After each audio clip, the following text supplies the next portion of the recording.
C'est une première en France. Le site archéologique du Vernet, dans le Nord-Isère, vient d'installer un rucher comme dans l'Antiquité.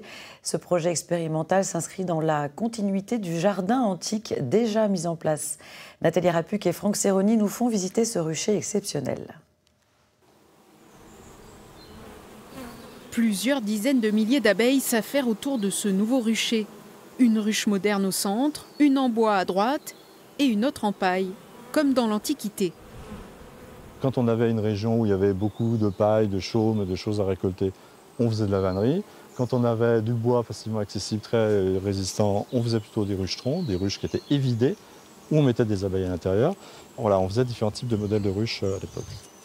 L'objectif de ce rucher antique n'est pas la production de miel, mais plutôt d'expérimenter la capacité des abeilles à s'adapter et vivre dans une ruche très différente de celle utilisée actuellement.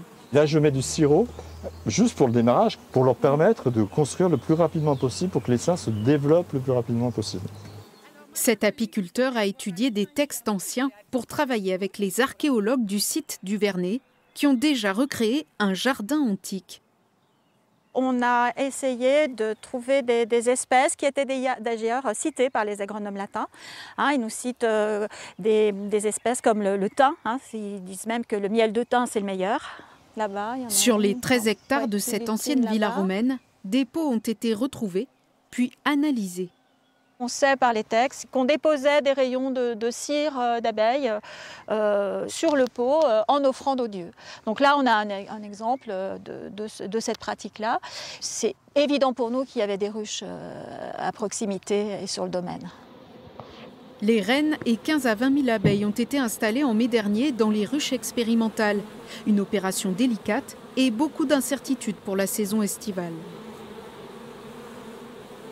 Le gros pari, c'était qu'elles acceptent cette nouvelle reine, qu'elles rentrent bien s'installer là-dedans, qu'elles construisent suffisamment et que la reine se mette où le lieu sympathique pour elle, se mette à pondre effectivement dans cette nouvelle ruche. Pari réussi. Les abeilles se sont appropriées leur nouvel habitat. L'expérience ne fait que commencer pour continuer avec des formations et visites pédagogiques sur le site gallo-romain du Vernet.